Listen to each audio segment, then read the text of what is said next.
It's a week of surprises, and I've already forgotten the words. It's a week of surprises. First, I have a badass new shirt. There's a link in the description. Thank you, Superissimo. And two, it's a Thursday. I say, Thursday? How can one have the weekend bike when the week isn't even over yet? Is one of the things I'm happy I don't have to worry about reading in my comments section. You guys understand that sometimes things happen and I have to put the show out on Thursday instead. Likewise, I don't have to suffer the slings and arrows of Johnny Copy Editor because thanks to the laziness of the human ear and the magic of video, my often awkward grammatical constructions are far less obvious. But if you can't live another day without the savagery of the digital masses, Cycling News is hiring.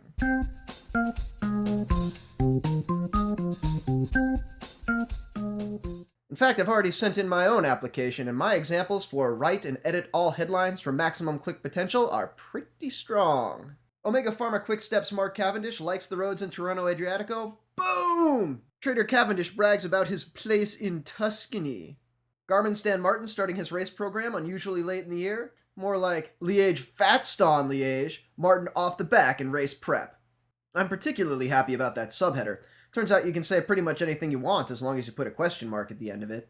Like, is a photo set really about the evolution of a parts groupo if 13 of the 18 images are of the final product? Or, wait, did I not do that right? I'm never very good with this tech news stuff. Maybe GCN can show me how it's done.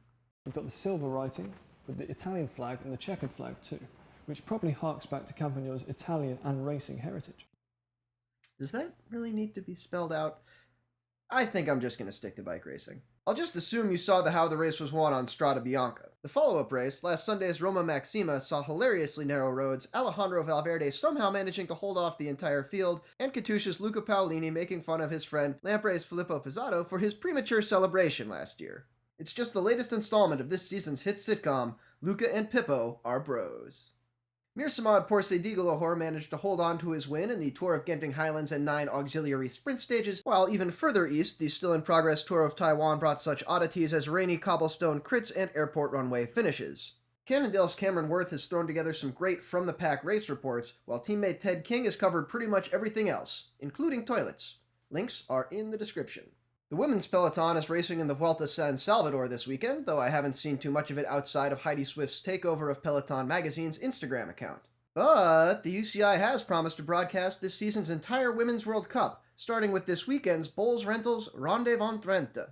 I'll be sure to use Boels? Boils? It wasn't on Forvo. I'll be sure to use Boels for any heavy equipment rentals if I'm out that way. After all, it's really important to support the sponsors. The quote-unquote private company that stepped in to save the GP Miguel Indurain probably isn't getting its money's worth right now. Ironic that I'm careful with sponsors but not so good with tech.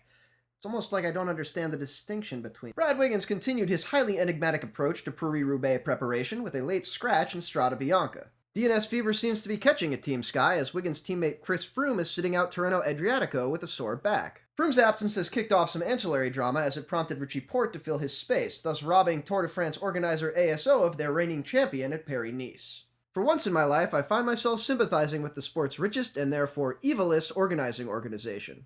In a rare instance of appearing to care what anyone thinks, the ASO has revamped Paris-Nice this year. It's cut the hilltop finishes and time trials from something that's traditionally been a mini Tour de France. My guess is that they were trying to make the race a more distinct and attractive alternative to Tirreno Adriatico, which began with a team time trial yesterday featuring all the big names, plus Chris Horner, and was won by Rigoberto Uran's Omega Pharma Quick-Step squad. Tirreno Adriatico's popularity this year likely stems from last year's race, which kept all the Grand Tour training staples but threw in some awesome curveballs. In fact, the curveballs were so awesome that race director Michele Acquaroni had to go onto Twitter and explain to people that maybe this wasn't the best way to run a bike race. As often as I've been kind of meh about the new Flanders courses, it's cool to see a bike race get reimagined. The jury's still out on the new Paris-Nice. The lack of a prologue led to some slinky crashes in the first couple days. But Wednesday's battle between Garmin's Tom Slachta and Sky's Geraint Thomas was a pretty good sign of things to come.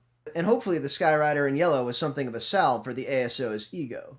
Of course, at the end of the day, the ASO still has a contract with American broadcaster NBC until 2023, and Michele Acquaroni did get fired last fall, so maybe none of it matters.